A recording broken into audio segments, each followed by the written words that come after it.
Good morning, students. Today we are going to start your chapter relation and function. ऐसा कहा जाता है कि relation and function आपके सिलेबस का एक टफ पार्ट है. The second toughest chapter of your syllabus. पहले हम 3D के बारे में कहते हैं, 3-dimensional geometry. ये भी एक टफ चैप्टर में काउंट किया जाता है. रिलेशन एंड फंक्शन को भी हम कहते हैं कि ये टफ चैप्टर में काउंट किया जाता है, लेकिन एग्जैक्टली ऐसा है नहीं. टफ चैप्टर क्यों है, इसके पीछे भी एक रीजन है. ये टफ चैप्टर में इसलिए काउंट किया जाता है क्योंकि आपकी जो प्रीवियस नॉलेज है क्लास 11th की, वो थोड़ी सी कहीं ना कहीं वीक होती है. तो उस प्रीवियस नॉलेज के वीक होने की वजह से इस चैप्टर को हम थोड़ा टफ मान के चलते हैं. इसलिए आज मैं जो इस चैप्टर को जो स्टार्ट आपको कराऊंगा, वो स्टार्ट कराऊंगा इस चैप्टर को मैं क्लास 11 की कुछ बेसिक कॉन्सेप्ट से, और बड़े अच्छे से जानते होंगे. उस बेसिक कॉन्सेप्ट में मैं स्टार्ट करूंगा पहले कार्टेशियन प्रोडक्ट से. कार्टेशियन प्रोडक्ट, वैसे तो मैंने ये लिखा है कार्टेशियन प्रोडक्ट, तो आपको समझ आ ही गया होगा कि ये कार्टेशियन प्रोडक्ट क्या है. इसके बारे में लिख लेते हैं. Let A and B are two non-empty set, then the set of all ordered pair AB such that A belongs to set A and B belongs to set B is called Cartesian product. बहुत आसान topic था ये आपका class first year का, और अभी आपको वापस याद आ जाएगा इसके बारे में. And denoted by A cross B. एक एग्जाम्पल ले लेते हैं. Let A is equal to 1 2 3 and B is equal to, मैं ले लेता हूं यहां पर 4 and 5. तो there are two non-empty set A 1 2 3, B 4 5. अगर मैं बात करूंगा A क्रॉस B की, तो आपको रिकॉल हो गया होगा 1,4 1,5 2,4 2,5 and then 3,4 and 3,5. This is A cross B. अगर मैं कहूं सेट A में कितने एलिमेंट हैं, सेट A में 3 एलिमेंट हैं. सेट B में कितने एलिमेंट हैं, सेट B में 2 एलिमेंट हैं. तो Cartesian product A cross B में नंबर ऑफ एलिमेंट कितने होंगे, which is 6.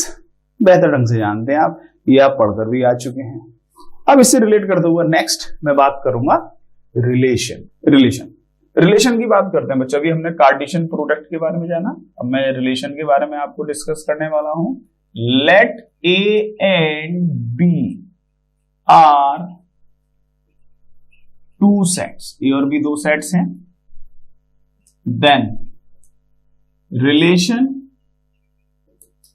Are from set A to set B is the subset of, किसका subset, subset of A cross B. तो मैंने लिखा यहां पर relation R from set A to set B is the subset of A cross B. मैं इसको ऐसे भी लिख सकता हूं, R is equal to and subset of A cross B. R is the subset of A cross B. That mean subset का मतलब तो आप जानते ही होंगे, क्लास 11 में आप पढ़कर आ चुके हैं. सबसेट यानी किसी एक सेट का पार्ट. तो R is equal to and subset of A cross B. एक एग्जांपल समझाते हैं. फॉर एग्जांपल मैंने एक सेट लिया A 1 2 3, एक सेट लिया मैंने B, मैंने लिख दिया 4 5. अब जरा A क्रॉस B की बात कर लेते हैं. कार्टेशियन प्रोडक्ट कितने ऑर्डर पेयर बनने वाले हैं, अच्छे से जानते हैं. 1,4 1,5 2,4 2,5 3,4 and 3,5.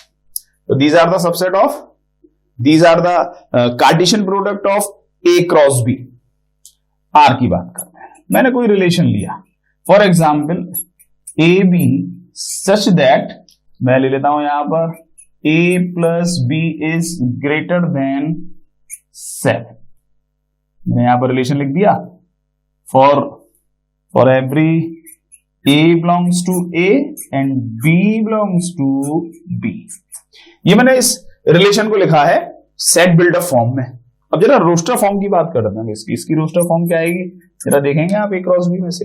A plus B is greater than 7, जरा सम करें, A plus B 5, no, 1 plus 5 is not greater than 7, 4 plus 2 greater than 7 नहीं है, 5 प्लस 2 ग्रेटर देन 7 नहीं है, 4 प्लस 3, और इसको एक काम और करते हैं, नंबर ऑफ ऑर्डर पेयर बढ़ाने के लिए मैंने इक्वल का साइन और लगा दिया, तो इसका मतलब क्या आ जाएगा यहां पर आ जाएगा 2,5, क्या आ जाएगा यहां पर 3,4, क्या आ जाएगा यहां पर 3,5।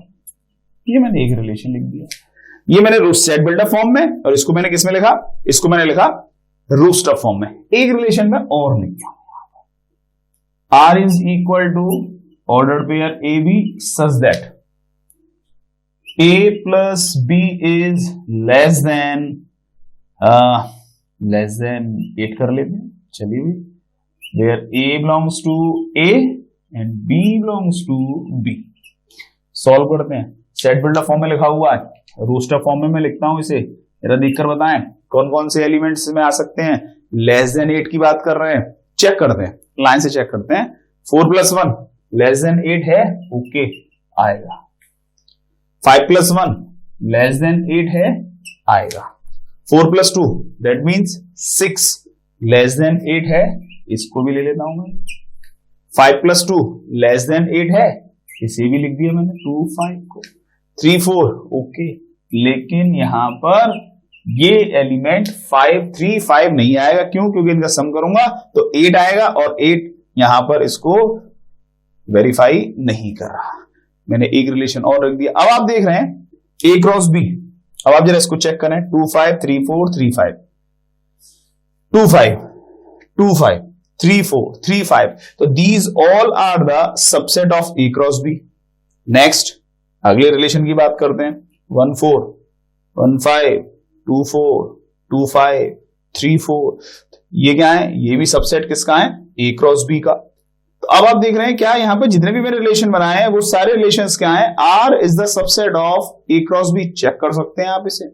बात आती है, मैंने एक रिलेशन ये लिख दिया, मैंने एक रिलेशन ये लिख दिया, तो क्या नंबर ऑफ रिलेशंस की हम बात करेंगे, ऐसे हम कितने रिलेशंस बना सकते हैं, क्या मैं ऐसे और भी कई रिलेशंस लिख सकता हूं, डेफिनेटली लिख सकता हूं, यहां पर मैं कई सारे रिलेशंस लिख सकता हूं। अब नंबर ऑफ रिलेशन की बात करें, क्या कोई नंबर है ऐसा हम बता सकें कि इस A क्रॉस B में से इतने रिलेशंस बनेंगे? यस, ये भी आप फर्स्ट ईयर में पढ़ चुके हैं। अगर मैं यहां पर कहूं क्या, if set A has P element, set B has Q element, then number of relations कितने होंगे, फॉर्मूला आपको याद होगा भाई, नंबर ऑफ रिलेशंस इज 2 की पावर PQ। जरा यहां पर देखें, इस केस में कितने रिलेशंस बैठेंगे, यहां पर चेक करते हैं भाई, NA कितना दिया हुआ है इस केस में, NA दिया हुआ है 3, NB कितना दिया हुआ है इस केस में, NB दिया हुआ है 2। अगर मैं इस केस में A क्रॉस B की बात करूं तो A क्रॉस B में कितने रिलेशंस तैयार हो सकते हैं, लिख सकते हैं बिल्कुल 2 की power 3 into 2 which is equal to 2 की पावर 6, यानी 2 की पावर 6 रिलेशंस इस A क्रॉस B से बन सकते हैं। तो these are the number of relation समझ में आ गया हमारे, हमने अभी कार्टेशियन प्रोडक्ट को समझ लिया। अब जरा आगे बढ़ते हैं, अब हम आगे जब बढ़ेंगे तो हम जो डिस्कस करने वाले हैं वो करने वाले हैं types of relation, how many types of relation भी है। बहुत सारे तरीके हैं, लेकिन बहुत सारे रिलेशंस हैं, लेकिन इसमें बेसिकली जो सबसे इंपॉर्टेंट पार्ट है वो है रिफ्लेक्सिव रिलेशन, वो है सिमेट्रिक रिलेशन, वो है ट्रांजिटिव रिलेशन, इक्विवेलेंस रिलेशन, लेकिन उसके अलावा और भी रिलेशंस हैं, उनको भी हम डिस्कस करने वाले हैं। तो नेक्स्ट जो हम जाने वाले हैं वो हम जाने वाले हैं नेक्स्ट टॉपिक पर, वो है types of relation. Types of relation क्या है इसको देखते हैं। अभी हम डिस्कस करने वाले हैं टाइप्स ऑफ रिलेशन। देखिए मैंने यहां पर बहुत सारे टाइप्स लिखे हुए हैं, टाइप ऑफ रिलेशंस। पहले मैंने टाइप लिखा हुआ है वॉइड रिलेशन, एम्प्टी रिलेशन। मतलब क्या है इसका, जैसा इसका नाम है वॉइड रिलेशन, जैसे इसका नाम है empty relation. Phi is a subset of A cross A. That means मैंने कोई एक सेट लेट किया ए, मैंने लिख दिया 1 2 3। ए क्रॉस ए की बात करेंगे बच्चों तो ए क्रॉस ए क्या आ जाएगा, टोटल एलिमेंट कितने आने वाले टोटल एलिमेंट 3 एलिमेंट इसमें। नेक्स्ट ए में 3 element, n A into n A कितने आ जाएंगे 9 एलिमेंट, यानी 9 ऑर्डर्ड पेयर आने वाले हैं। 1 1 1 2 1 3 2 1 2 2 2 3 एंड 3 1 3 2 3 3। ये मैंने यहां पर ए क्रॉस ए लिख दिया। अब कोई रिलेशन लेता हूं मैंने लिया R is equal to a B such that, relation ले लेते हैं, मैं यहां ले लेता हूं a plus b is less than या a plus b is greater than 9, where a and b belongs to a and b belongs to a। देखिए a b, यहां पर a b आपको इसी में से लेना है, a में से स्मॉल b लिखा हुआ, ये भी आपको इसमें से लेना है। ये जो एलिमेंट्स सारे लेने हैं वो इसी में से सारे एलिमेंट्स लेने हैं। अब इसमें से सारे एलिमेंट्स लेते हैं, a को मैंने इसमें से लिया 1, b को इसमें से मैंने लिया 1, तो 1 plus 1 2 which is not greater then 9। मैंने यहां पर 1 प्लस 2 लिया, कितना 3 आ गया, 3 is not greater then 9। Next 1 plus 3 2 plus 1। इनमें अगर मैं इस ऑर्डर पेयर में दोनों एलिमेंट का सम करता हूं तो कोई भी ऑर्डर पेयर ऐसा नहीं है जिनका सम ग्रेटर देन 9 हो। इसका मतलब अगर मैं इसको लिखूंगा r इज इक्वल टू, तो r इज इक्वल टू 5, तो देख रहे हैं आप एक भी ऐसा ऑर्डर पेयर नहीं है। तो ऐसे रिलेशन को हम कहते हैं वॉइड रिलेशन। वॉइड रिलेशन इसका मतलब क्या हो गया, r does not contain any element, r में एक भी एलिमेंट नहीं है। r is a empty set, R क्या है, R एम्प्टी सेट है। तो this type of relation is called empty relation. Next universal relation, इसको डिस्कस कर लेते हैं। मैंने सेट यही लेने दिया है, A is equal to 1 2 3 A cross A 1 1 1 2 1 3 2 1 2 2 2 3 3 1 3 2 3 3। जरा इसको डिस्कस कर लेते हैं यूनिवर्सल रिलेशन को। एक एग्जाम्पल में यूनिवर्सल रिलेशन का और लेता हूं और एग्जाम्पल के माध्यम से मैं आपको समझाऊंगा कि यूनिवर्सल रिलेशन होता क्या है। तो देखते हैं जरा इसका एक एग्जाम्पल। मैंने पहले से ही ए क्रॉस ए लिखा हुआ है, मैं रिलेशन को थोड़ा सा चेंज करता हूं। मैंने रिलेशन लिखा R is A B ordered pair such that, मैं इनके बीच में एक रिलेशन लेने वाला हूं और बहुत सिंपल सा रिलेशन लेने वाला हूं। A plus b is less than 10 और मैंने लिख दिया a b belongs to A, यानी आपने दोनों एलिमेंट किस में से लेने हैं, दोनों एलिमेंट ए सेट ए में से लेने हैं। अब जरा चेक करते हैं, ये तो मैंने सेट बिल्डअप फॉर्म में लिखा हुआ है, अब मैं इसे रोस्टर फॉर्म में लिखने वाला हूं। चेक करें भाई, 1 प्लस 1 लेस देन 10 है, ओके लिख सकते हैं। 1 प्लस 2 लेस देन 10 है, लिख सकते हैं। 1 प्लस 3 लेस देन 10 है, ये भी आ गया। 2, 1 2 प्लस 1 लेस देन 10, इसे भी लिख सकते हैं। 2 plus 2 2 plus 3 3 plus 1 3 plus 2 3 plus 3। अब आप देख रहे हैं यहां पर जितने भी एलिमेंट यहाँ आर में है वही सारे एलिमेंट किसमें है, ए क्रॉस ए में है। तो इसका मतलब R is equal to A cross A, यानी सारे के सारे एलिमेंट्स आपको यहां पर मिल गए।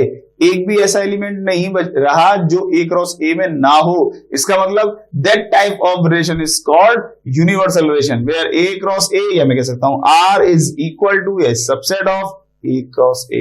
तो that type of relation is called universal relation. Now identity relation को डिस्कस करने वाले हैं, इसका भी एक सिंपल सा एग्जांपल लेने वाला हूं मैं।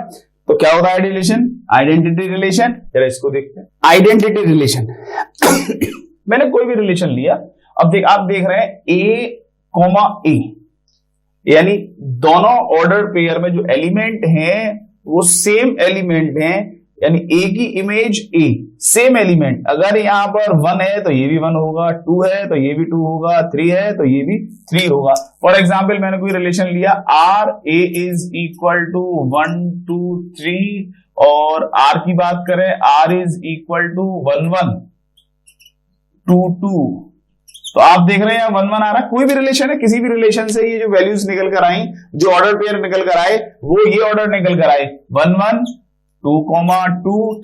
तो जब मैं 1 1 की बात करता हूं, देखिए खुद से, बल्कि मैं कहूं 1 की इमेज क्या है 1, 2 की इमेज क्या है 2, ए की इमेज ए, और यहां पर मैंने लिखा हुआ है ए बिलोंग्स टू, यानी ये जो ए है, every element of set A belongs to R, then that type of relation is called identity relation.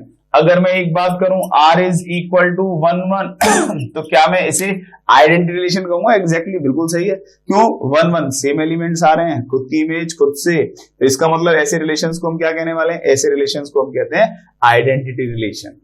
अब इन 3 रिलेशंस को तो हमने डिस्कस कर लिया। अब नेक्स्ट रिलेशंस की बात करते हैं जो बहुत ज्यादा इंपॉर्टेंट है, और बेसिकली उन्हीं की सबसे ज्यादा वैल्यूज है। ये भी टाइप्स हैं, इनकी भी वैल्यू है, लेकिन हम इस पूरे चैप्टर में जो पढ़ेंगे वो अब जो आने वाले 3 रिलेशंस है उनको डिस्कस करेंगे। Reflexive, symmetric and transitive relation. तो क्या ऐसे ये रिलेशंस हैं, इनको हम जरा डिस्कस करने वाले हैं। तो next, reflexive, symmetric and transitive.